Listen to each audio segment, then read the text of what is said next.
Good afternoon ma'am.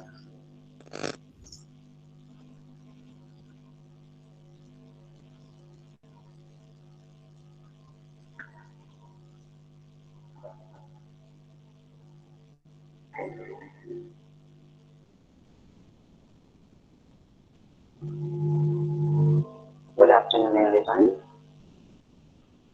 So good afternoon.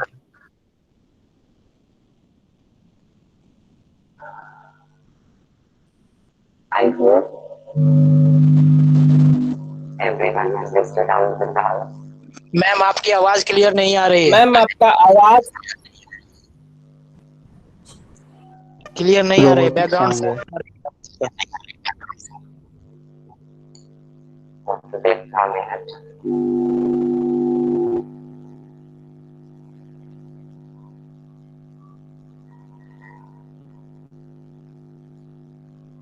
How is it okay? No ma'am, no अभी भी ma'am गड़बड़ की robot की आवाज आ तरह रही है।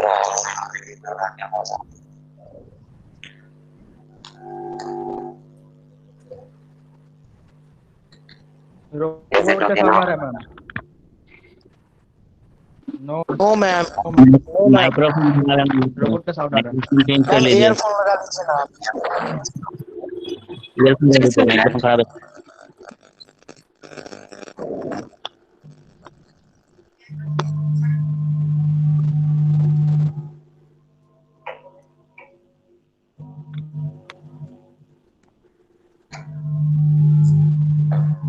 रेडियो जैसा आवाज आ रहा है ma'am, radio.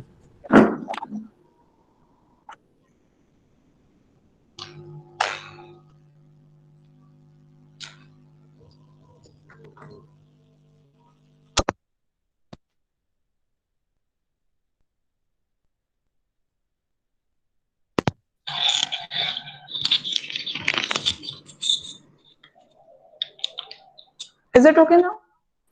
Yes ma'am. Yes ma'am. Yes good ma'am afternoon ma'am. Yes ma'am. Good microphone ही खराब afternoon. है। Okay. So, जो भी डाउट्स है तुम लोग इको हो रहा है क्या? No ma'am. No ma'am. Okay ठीक नो है। मैम, क्लियर है। ठीक। साउंड है राइट।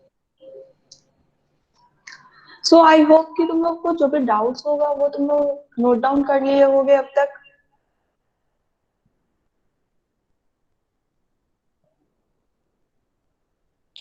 हेलो। मैम डाउट नहीं है, सिर्फ रिवाइज करा दिया ना एक बार शुरू से बिगिनिंग। ओके ठीक है। Who is Kuldeep?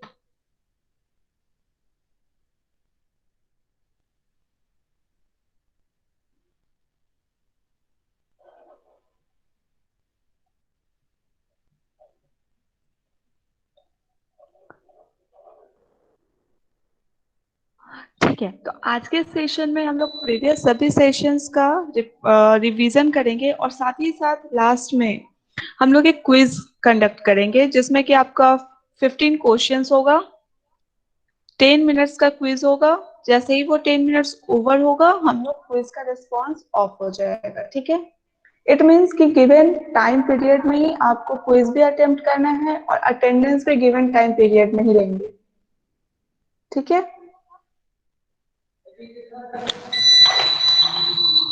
मैम कितना टाइम पीरियड रहेगा? 10 minutes for quiz and attendance के लिए for attendance it's 5 minutes. कितना टोटल टाइम है मैम, एक बार फिर से बताइएगा। There is 15 questions in the quiz for which you have 10 minutes time.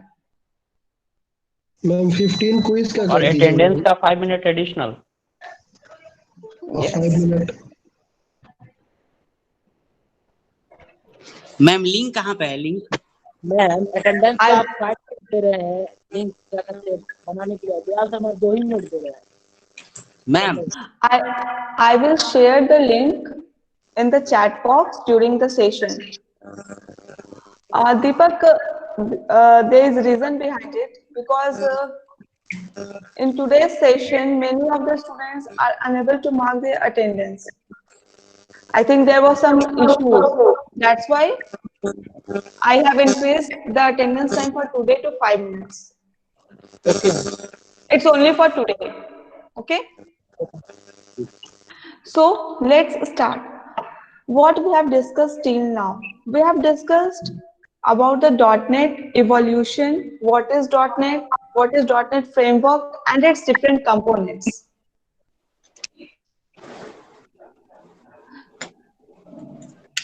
So let's start revision from the very first session.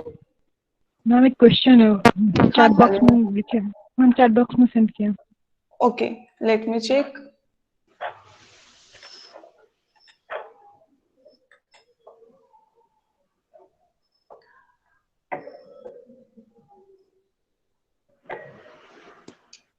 Visual Studio is a software जो कि .NET framework को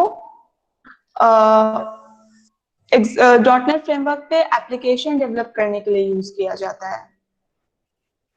ठीक है.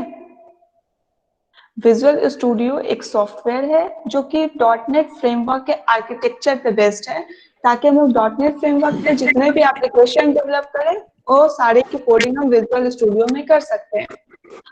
विजुअल स्टूडियो का हम तुम लोगों को एक लेआउट दिखा सकते हैं कि हम कैसे कोडिंग करते हैं.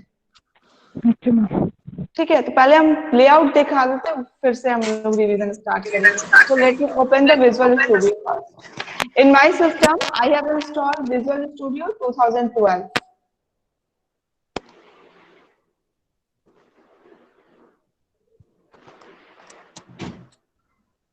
Let the file get open. Ma'am कितना जीबी इंटरनेट लगा इंस्टॉल करने में? Approx 7 GB 4 GB 7 GB. तब कैसे हो पाएगा रोज का? वाईफाई लेना होगा, वाईफाई का तो वही हो सकता है. भाई वाईफाई कहाँ से लाएंगे? एडिशनल रिचार्ज करवाओ कॉलेज आने का. Dear students, just Yes, wait ma'am. and don't talk.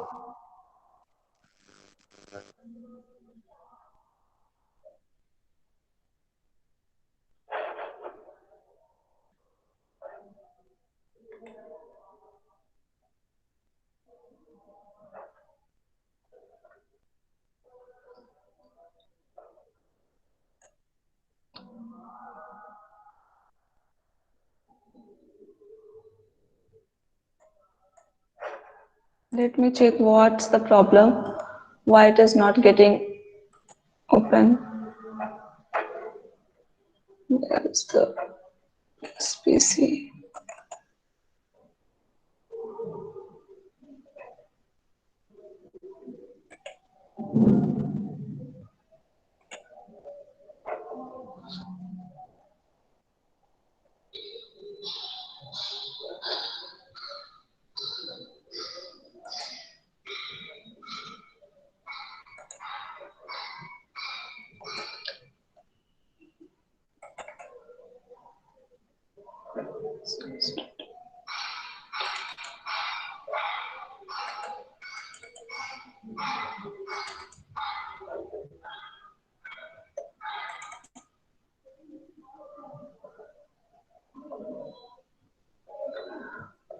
I think there was some issue, that's why the application is not getting loaded. So I will check the issue and then discuss its layout in tomorrow's session. Because it's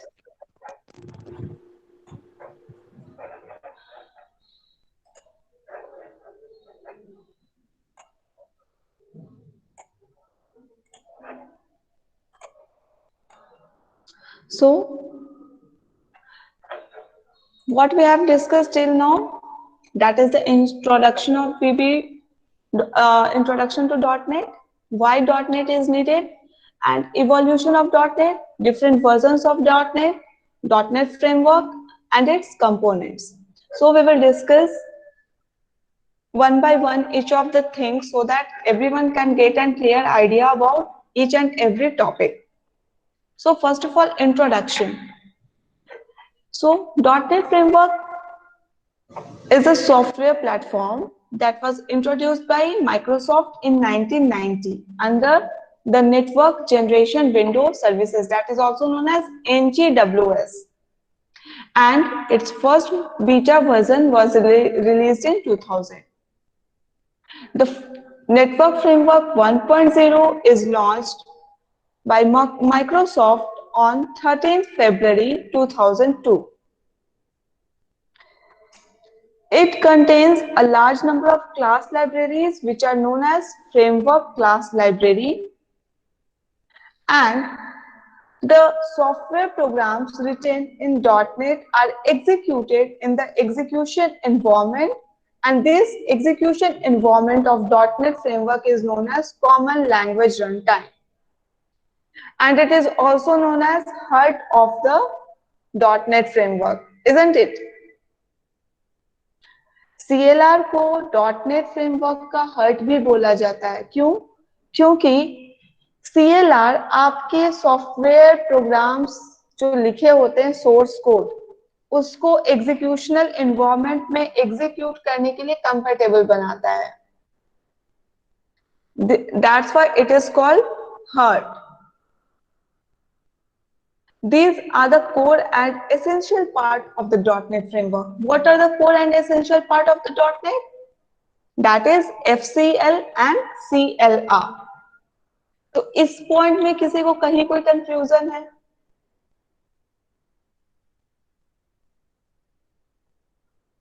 No, ma'am. No, ma'am. Okay, moving to the next one. That is why it is needed. Can anyone explain why .NET Framework is needed? What are the main reasons?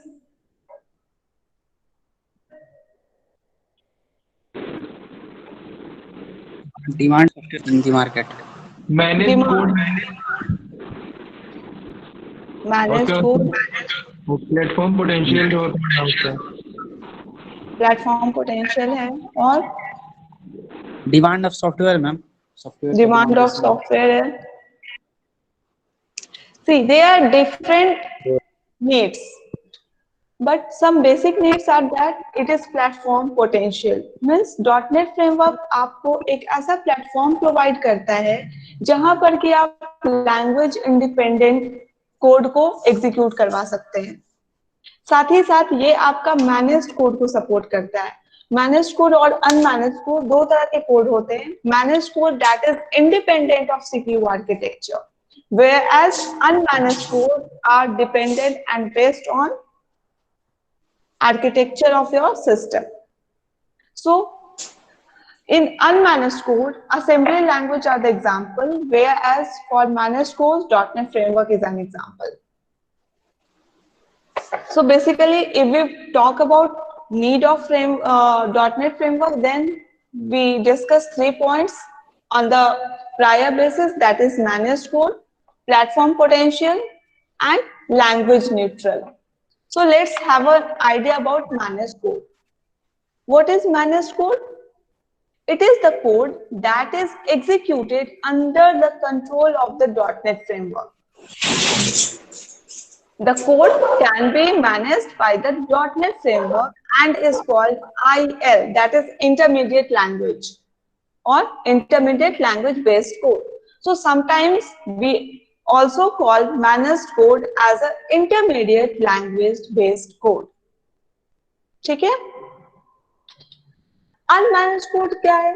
It is the code which contains CPU specific instruction produced by assembly language mnemonics or a traditional compiler such as C++ or Delphi.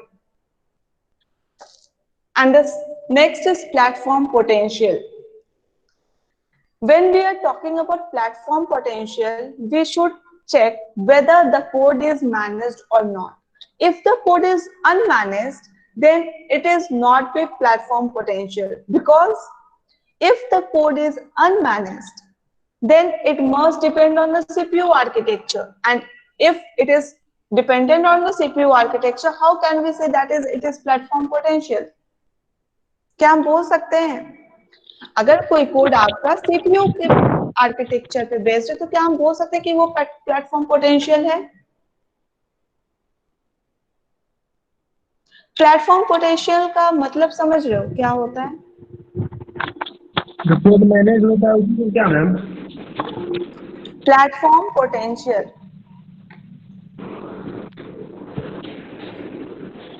Yes ma'am. क्या होता है? Platform potential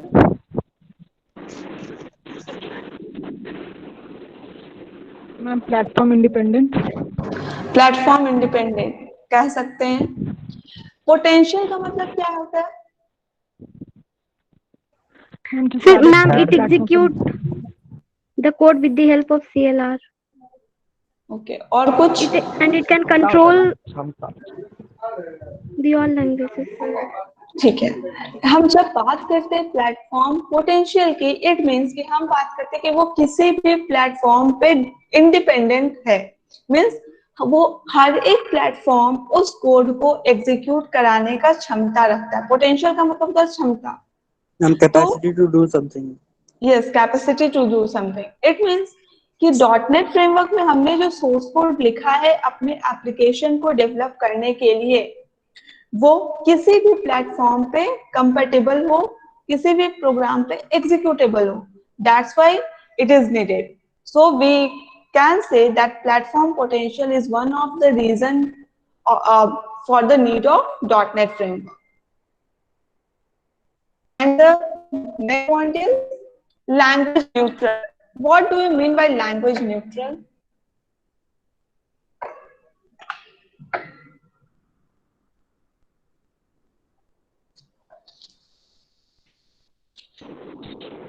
कोई भी language support कर लेगा ma'am?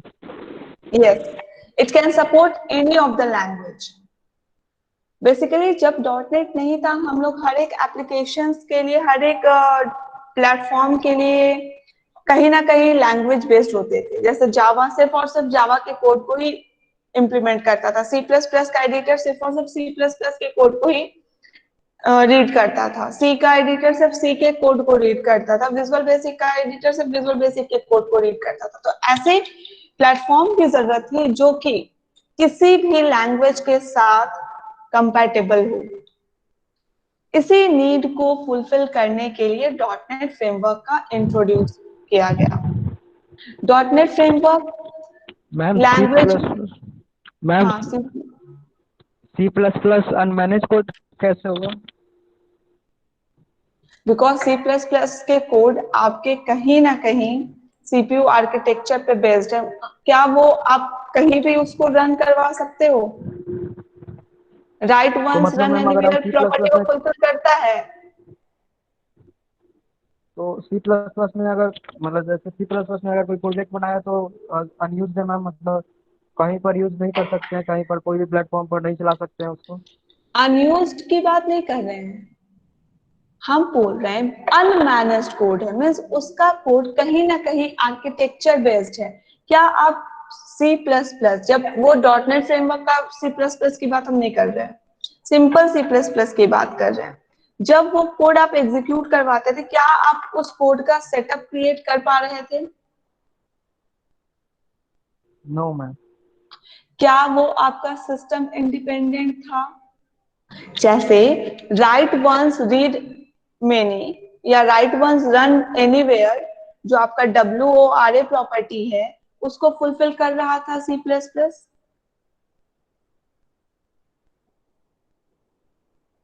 नहीं कर रहा था पता ना। नहीं। जैसे हम लोग जावा में बोलते हैं कि it is write once run anywhere program, WORA, but C++ is not. Therefore, it is a requirement to develop a platform on which we can easily run our code, which was independent of language, which was independent of architecture. And .NET framework comes with these limitations, and it overcome these limitations. It provides the language C#, Visual Basic, C++. Initially, उसके बाद इसमें और भी programming languages add होते गए, जैसे web server, web pages, web applications के लिए ASP.NET आया, जावास्क्रिप्ट भी इसके अंदर इनबिल्ट किया गया, और भी डिफरेंट डिफरेंट प्रोग्रामिंग लैंग्वेज। और हर एक वर्जन के साथ इसका एक नया वर्जन जब भी आ रहा है तो एक नए लैंग्वेज के सपोर्ट में आ रहा है। ठीक है, ये लैंग्वेज न्यूट्रल दो रीजन से है। The first reason is CLR and the second reason is CTS।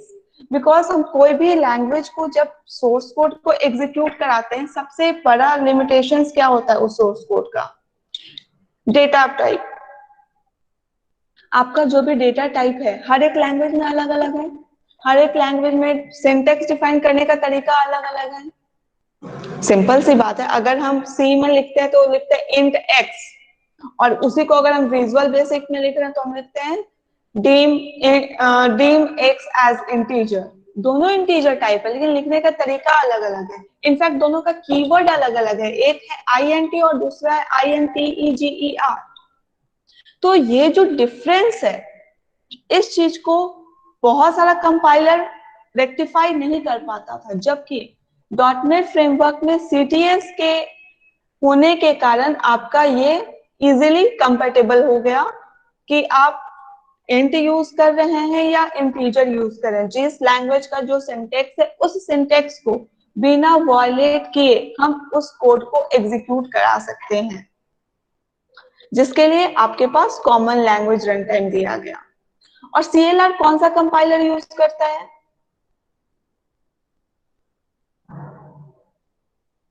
Object. CLR कौन सा कंपाइलर यूज करता है? नहीं पता मैम, बता दीजिए। ठीक है, जावा कौन सा कंपाइलर यूज करता था?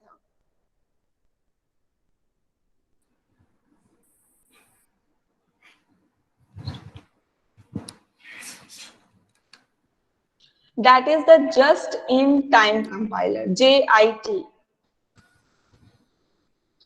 CLR also uses JIT, that is just-in-time compiler, for the compilation of the source code written in any language supported by .NET framework. So, the CLR and CTS allow all the languages to use assemblies produced by other languages as if they were produced by the same language. There is no awkward translation of parameters type, calling conventions or naming conventions. इस point का मतलब क्या है कि आपका CLR और CTS हर एक language को यूज करता है। साथ ही साथ जो भी आपके ट्रांसलेशंस हो रहे हैं, translations in the sense the process of converting machine code, the process of converting your source code to the bytecode or the machine code to make it executable. तो हर एक लैंग्वेज का जो ट्रांसलेशन होता है source code से bite code में, उसमें different different syntax होते हैं। सपोज करो अगर हम C की बात कर रहे हैं या C++ की बात कर रहे हैं, तो उसमें हम जो फंक्शन को कॉल करते हैं, पैकेजेस को कॉल करते हैं, उसका तरीका अलग है। लेकिन C# में अगर हम उस फंक्शन को कॉल करेंगे उसका तरीका अलग होगा, जावा में कॉल करेंगे उसका तरीका अलग होगा। तो .NET फ्रेमवर्क में चूंकि ये सारे प्रोग्राम के लिए न्यूट्रल है, सारे प्रोग्रामिंग लैंग्वेज के लिए ये न्यूट्रल है, तो इसके पास एक अपना ट्रांसलेटर है जो कि हर एक टाइप के फंक्शंस कॉलिंग, डेटा टाइप से जो भी नेमिंग कन्वेंशंस है, उनके रूल को वायलेट किए बिना सोर्स कोड से बाइट कोड में कन्वर्ट कर देता है। ठीक है, तो this is the thing about CLR and CTS. Now moving for the evolution of .NET. .NET के evolution से हर एक evolution में कुछ ना कुछ नया फीचर्स ऐड होता गया। ये एक ओवरव्यू है आपके .NET फ्रेमवर्क के evolution का, एक रफ आइडिया है जो कि आपका सबसे पहले इंट्रोड्यूस किया 1990 में और इसका फर्स्ट बीटा वर्जन आया 2000 में।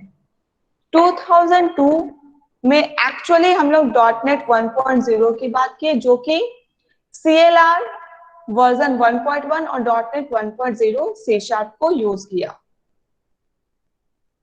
उस समय इसके साथ लिमिटेशंस थे कि ये ओपन सोर्स नहीं था। Can anyone tell me the what is open source? Ma'am जो easily download free for everyone ma'am. जो इजीली डाउनलोड हो जाए और इजीली डाउनलोड हो जाए मैम, सबके लिए फ्री हो। काम किया जा सके, यूजेबल फॉर एवरीवन, जैसे इंटरनेट है, गूगल है, इसे हम लोग सबको यूज सबके लिए everyone। इजी टू एक्सेस, जो फ्री ऑफ कॉस्ट है। Yes ma'am, free of cost भी हो सकता है मैम। ऐसे मैम सोर्स कोड हर एक के लिए अवेलेबल है।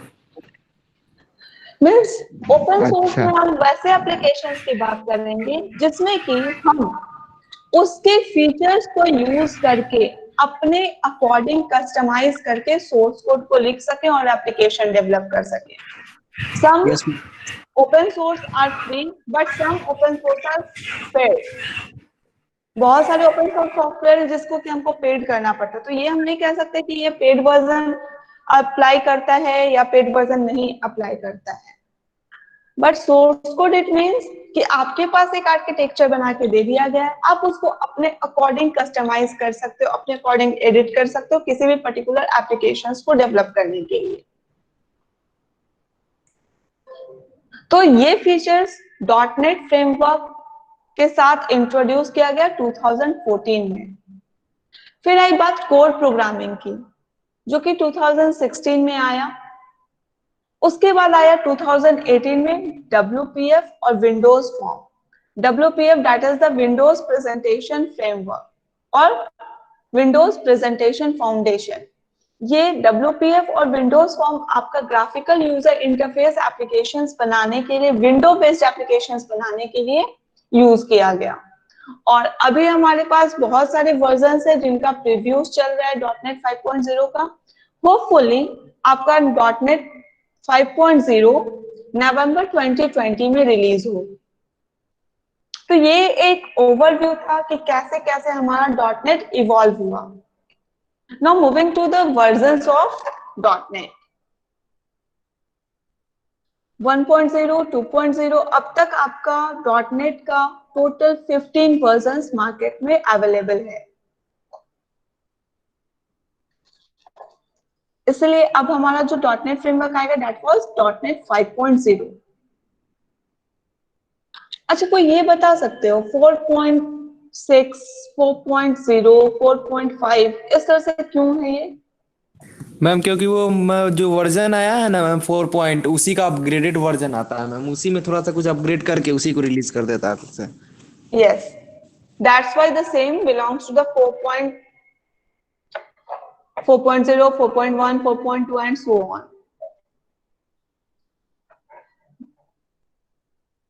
Here is the brief idea that which .NET version uses which CLR version and what are the development tools, what are the Windows operating system it supports. So from the .NET framework 4.6, it can be used on the Windows 10. आपका .NET 4.6 को introduce कब किया गया? 2016 में।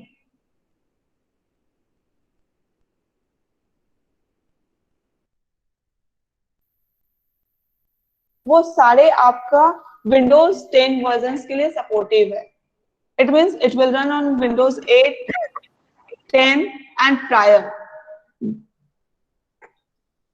But the first version, that was the .NET version 1.0, was only based on the Windows XP with Service Pack 1. पहले जो operating systems आते थे उसमें विंडोज एक्सपी की अगर बात करें तो 3 सर्विस पैक था, service pack 1, service pack 2 and service pack 3। Windows XP I hope most of you have used. XP use किए हो? Yes, ma'am. Yes ma'am. Yes, ma'am. Yes, ma'am. I hope everyone has used the Windows XP operating system. Yes. And Vista? क्या मैम? No, ma'am. Vista? No. Windows Vista? No, ma'am. No ma'am. Okay. Actually, Windows Vista market में उतना demandable नहीं रहा जितना कि Windows XP था, इसलिए विस्टा तुरंत स्विच ओवर हो गया विंडोज 7 में। और विजुअल स्टूडियो 2008 जो हमारा डेवलपमेंट टूल था डॉटनेट फ्रेमवर्क के एप्लीकेशंस के लिए, वो आपका विंडोज 7, 8, 8.1 और 10 सभी फीचर्स को, सभी वर्जन्स को वो सपोर्ट कर रहा था। इसलिए अभी भी अगर आप अपने सिस्टम में 8 विंडोज ऑपरेटिंग सिस्टम यूज कर रहे हो, 8.1 यूज कर रहे हो, 7 यूज कर रहे हो या 10 यूज कर रहे हो, आप इजीली विजुअल स्टूडियो 2008 इंस्टॉल कर सकते हो। जरूरी नहीं है कि हम विजुअल स्टूडियो का अपडेटेड वर्जन ही यूज करें। You can use as per your convenience because it supports all the Windows operating system features. Either it is Windows operating system 7, 8, 8.1 or 10. Okay? So this is an overview of .NET versions. And in the slide, I have discussed one by one what are the extra features or what are the major features which was added. This slide is also shared in the Google Classroom, and hopefully by tomorrow I will share the complete notes of Unit 1. From there you can take an idea and make your own notes. खुद का notes बनाओगे तो याद रखने में ज्यादा easy होगा, ठीक है? Now moving to the .NET Framework architecture. This is the .NET Framework architecture, which has different components. The core components are CLR and FCL, known as Common Language Runtime and Framework Class Library. These are the two core parts which are available with all the versions of the Visual Studio .NET, whereas some other components such as data and XML classes, web services, ASP.NET, web forms, Windows Forms, Visual Basic, these are the features which are upgraded to the .NET framework by the invention of different versions. We will talk about .NET Framework 4.8 version. So let's have a discuss on CLR, that is known as heart of the .NET. It is an application virtual machine which manages memory, implements code access security, verifies code safety, and provides execution of threads and code. CLR makes the .NET code a managed one. Is there any confusion in the first point? CLR क्या-क्या करता है? CLR का काम है आपके application, बता दीजिए ma'am first point. CLR का काम है आपके मेमोरी को मैनेज करना, कोड की सिक्योरिटी को एक्सेस करना, कोड की सेफ्टी बनाना और जितने भी मल्टी थ्रेडिंग प्रोग्रामिंग लैंग्वेजेस हैं, जितने भी मल्टी थ्रेडिंग प्रोग्रामिंग अप्रोच हैं, उनमें थ्रेडिंग का कैसे एग्जीक्यूशन होगा उस चीज को बताना। और CLR ही है जो कि .NET कोड को मैनेज करता है, ठीक है?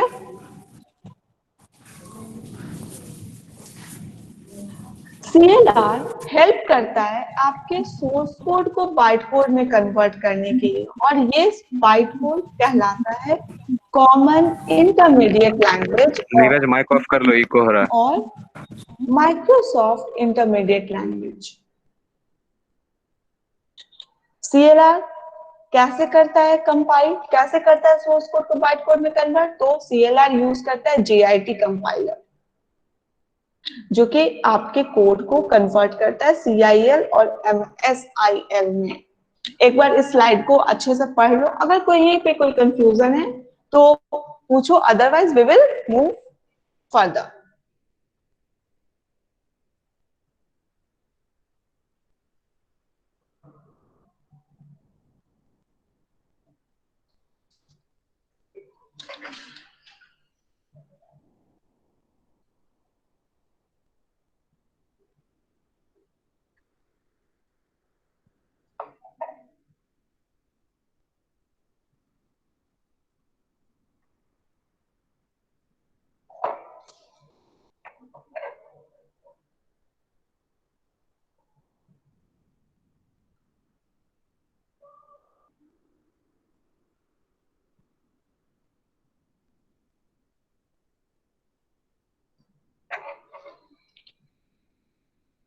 I hope there's no any confusion. So moving further for common type system, that is CTS.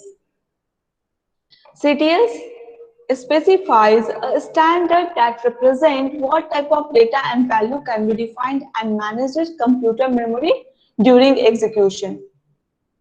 It ensures that programming data defined in various languages should be interact with each other to share information. For example, if we have defined any variable in C#, we use int to define it as an integer, and in VB we use integer to define it. Both holds the same value, but the syntax for defining the variable is different. And this is managed by common type system.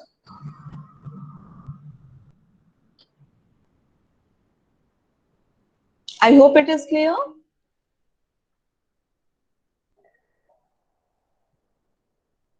एक बार अपने language में समझा दीजिए ना ma'am. Common type system क्या है?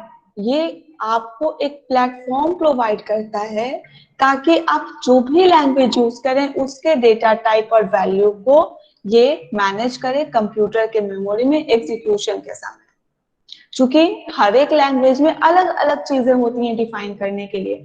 अगर हम बात कर रहे हैं C# में या विजुअल बेसिक में या अदर लैंग्वेज में, तो अगर हमको कैरेक्टर डिफाइन करना है तो किसी में कैरेक्टर के लिए हम CHAR कीवर्ड यूज करते हैं, तो किसी में कैरेक्टर के लिए STRING स्ट्रिंग कीवर्ड यूज करते हैं। तो ये कॉमन टाइप सिस्टम की रिस्पॉन्सिबिलिटी होती है कि जो लैंग्वेज हम यूज किए हैं उसके अकॉर्डिंग वो टाइप कन्वर्ट करके कंप्यूटर में मेमोरी एलोकेट करे। ठीक है? Yes ma'am. The next is .NET assemblies, जो कि आपका बेस क्लास लाइब्रेरी का पार्ट है। बेस क्लास लाइब्रेरी का दो पार्ट है, पहला असेंबली और दूसरा name space. Assembly user defined class library है, whereas name space pre defined class library है। नेम स्पेस को हम एज अ हेडर फाइल भी बोल सकते हैं। जबकि असेंबली में आपका दो पार्ट होता है, the first one is the DLL and the second one is the EXE file, that is executable file. DLL के साथ बहुत सारे लिमिटेशंस हैं, जैसे कि DLL आपका ओपन नहीं होगा, DLL इंडिविजुअली रन नहीं करेगा और DLL में मेन मेथड नहीं होगा। जबकि EXE फाइल के साथ आपका ऐसा कोई लिमिटेशन नहीं है। EXE file main method use करेगा, इंडिविजुअली रन करेगा और इसके फाइल इजीली ओपन होंगे। So this is the overall. Beside this, we have discussed some more components. That is object type, implementation of data structure, base data type, garbage collection, security and database connectivity, and some common platform for Windows and web-based applications. When we start coding, we will discuss how these all things are implemented in the code. Now I am going to share the link of your attendance. First of all, mark your attendance. Then I will share the link of the quiz. Okay? Okay, ma'am. So just a minute.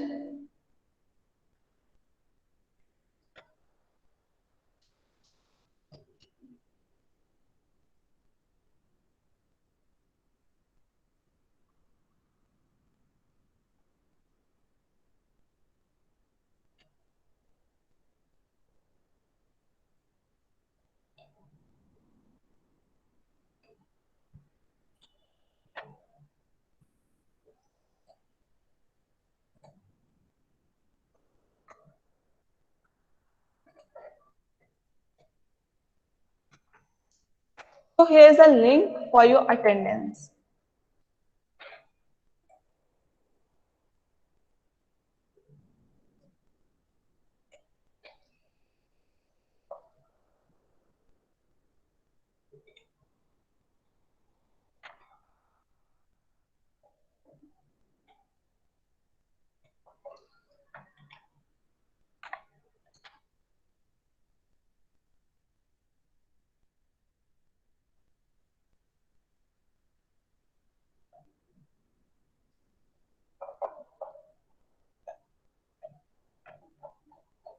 After marking attendance, I request everyone to turn on your video mode.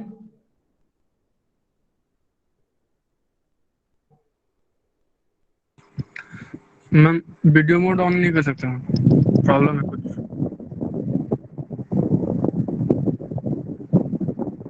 Ma'am light नहीं है room में। Ma'am audio mode on करने से हो जाएगा? No, you have to keep yourself mute.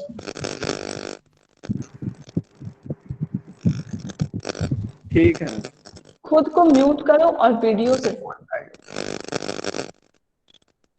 Deepak mute कर लो। Okay, now I am going to share the link.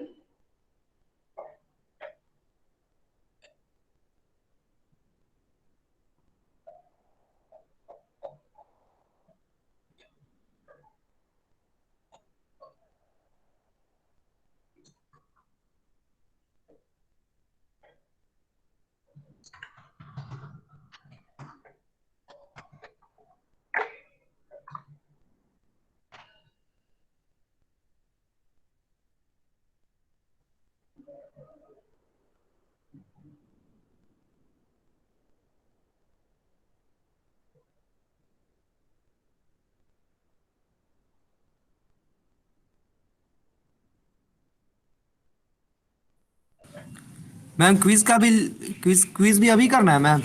Yes.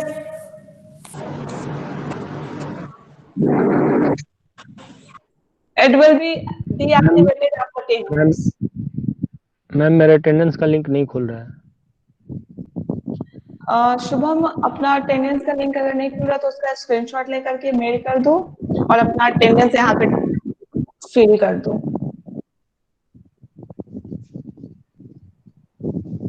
Mail करना जरूरी है मैम?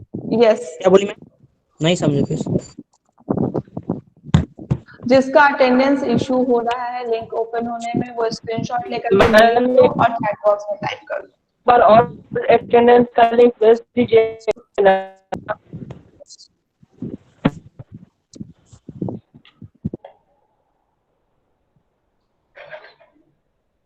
मैम एक बार और अटेंडेंस का लिंक भेज दीजिए ना।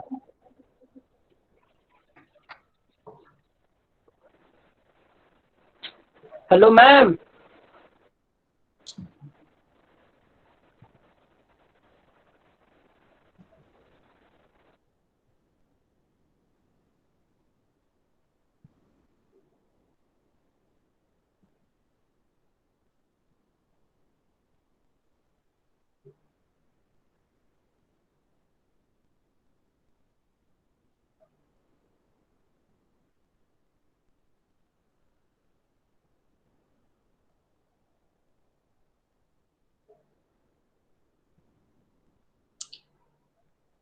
You have to use only mouse. Keyboard is not allowed.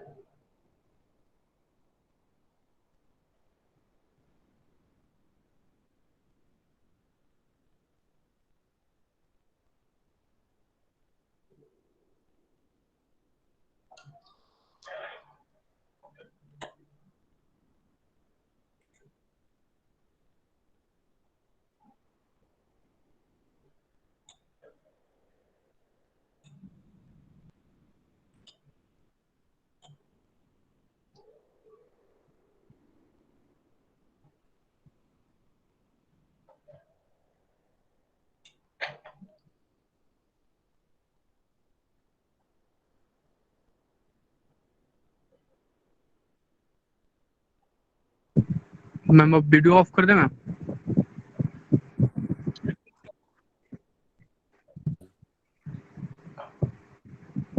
क्या एरर दे रहा है Rishabh? Not responded. Not responded. तुम अटेंडेंस वाले लिंक को ओपन करोगे, अटेंडेंस वाला डीएक्टिवेट हो गया है। Attendance Excuse me, ma'am.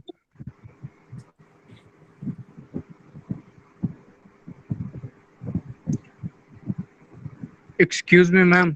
Yes Abhishek. Ma'am मैंने एक्यूज दे दिया मैम, तो ऑफ कर दो वीडियो में। Yes you can. Thank you. Ma'am मेरा दोनों शशिकांत लिंक नहीं खुल रहा है, ना क्विज वाला और ना ही अटेंडेंस वाला। Yes ma'am. तुम लॉग इन किए हो शुभम? यस मैम किए हुए हैं, अभी इससे मैम, पहले हो वाला गया। क्लास किए हैं, सब किए हैं। रिफ्रेश करके ओपन करो, कंट्रोल F5 से रिफ्रेश करो, उसके बाद ओपन करो। हो सकता है मैम, हो कैश। गया। Ma'am okay. दो तीन बार कर चुके हैं।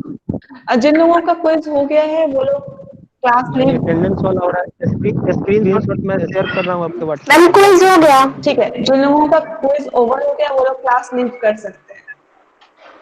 Thank you ma'am. मैम मैं आपको व्हाट्सएप कर दे रहा हूँ आपके नंबर पे। मैम, जिसका क्यूज हो गया वो क्लास लीव कर सकता है। Yes. Okay, thank you ma'am. Welcome. Ma'am आज पहली बार हुआ है, नहीं तो पहले ऐसे ही होता था सब। ठीक है शुभम, मेल कर दो it4@ismpatna.ac.in में, ताकि हम देखें कि क्या इश्यूज है। ठीक है। एडमिन वाले पे IT IT4।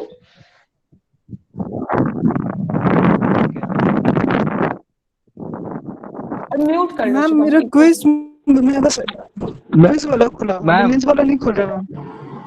क्या एरर आ रहा है शालिनी अटेंडेंस में? मैम वो तो पहले हम क्विज कर रहे थे तो 10 मिनट उसी में लग गया, ये तो टाइम लॉन्गर बोल रहा है। नो, वापस से ये करके चेक करो, हो सकता है कैश ले लिया हो कहीं पे।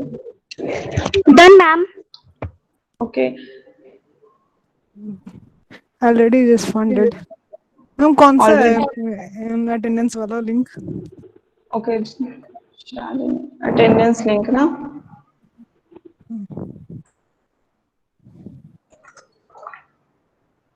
This one.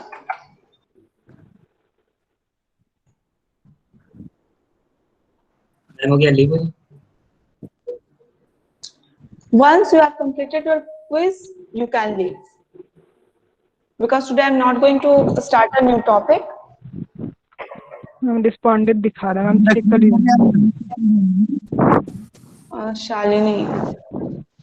हेलो मैम, मेरा क्विज हो गया और मार्क्स भी बता दिया मैम। गुड। कितना आया?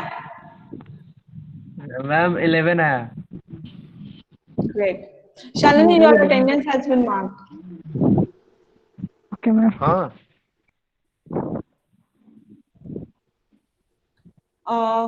For quiz, I have received the response of 30 students, and 3 more minutes are left.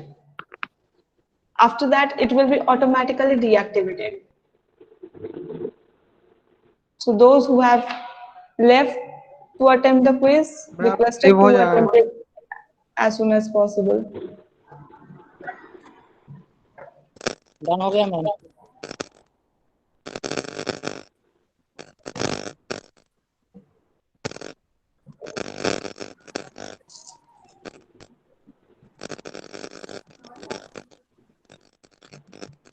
Ma'am marks नहीं बताया।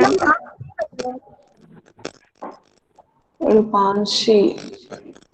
Yes ma'am. यूज कोड करो। Okay, let me check whether you are. Ma'am हो गया, क्विज हो गया। Ma'am quiz हो गया।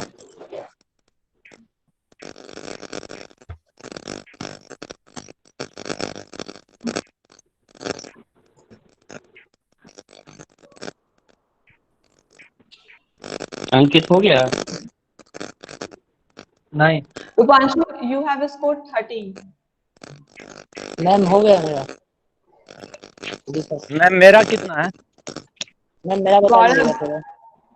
आप लोगों को नहीं पता चला है? मैम ये तो नहीं पता चला। क्या बोले ma'am? Gaurav Jha, that is Gaulam 2018. मेरा मैम बताइए तो।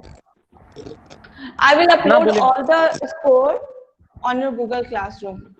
मैम रजिस्ट्रेशन नंबर का लास्ट 3 डिजिट लिखना है, टोटल लिखना। बोले थे मेरा last 3 digit. Yes, last 3 digit. Ma'am कितना बोले थे गौरव झा का? क्लासरूम में हम शेयर कर देंगे, गूगल क्लासरूम ज्वाइन करिए। मैम रजिस्ट्रेशन नंबर में पूरा रजिस्ट्रेशन नंबर लिख दिया है। अगर नहीं मैम ज्वाइन किए हो तो क्लास ज्वाइन कर लीजिएगा, ठीक है? Ma'am okay because ma'am. वो भी आपका मटेरियल्स होगा वो क्लासरूम में ही पोस्टेड है। Ma'am ma'am okay ma'am. Yes ma'am पूरा रजिस्ट्रेशन नंबर लिख दिए हैं मैम, उसमें नहीं लिखा हुआ था लास्ट डिजिट इसलिए। Okay, no problem Nikhil. Thank you. Thank you ma'am. Ma'am left कर जाए। यस मैम लेफ्ट कर। मैम मेरा नहीं बताया मैम। हेलो हम बोले गूगल क्लासरूम में शेयर कर देंगे।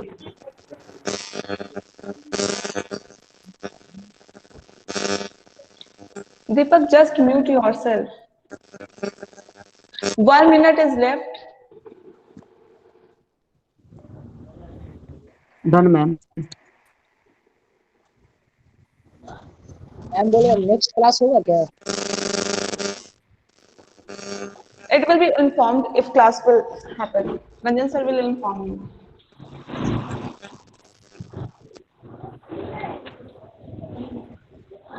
मैम नहीं बता रहा है। क्या बता रहा है? और नहीं बता रहा, हो गया है मैम मेरा। ठीक है, कोई बात नहीं। मैम मेरा भी स्कोर नहीं दिखाया। ठीक है, स्कोर हम सबका क्लासरूम में अपडेट कर देंगे, ठीक है? Okay ma'am. ओके लग रहा है 12-13।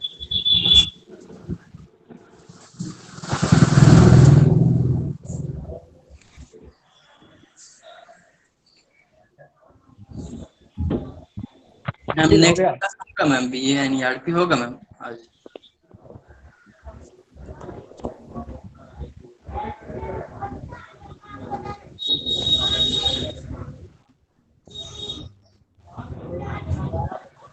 So the last few seconds is left.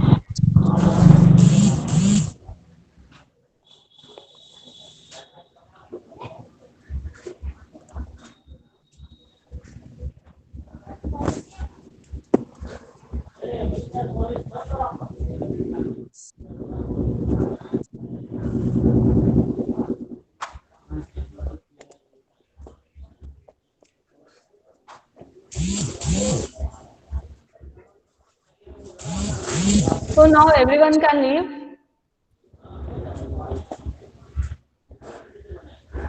And thank you to everyone for the session. I will share all the reports in the Google Classroom by evening, okay?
हाँ हाँ हाँ हाँ बहुत बहुत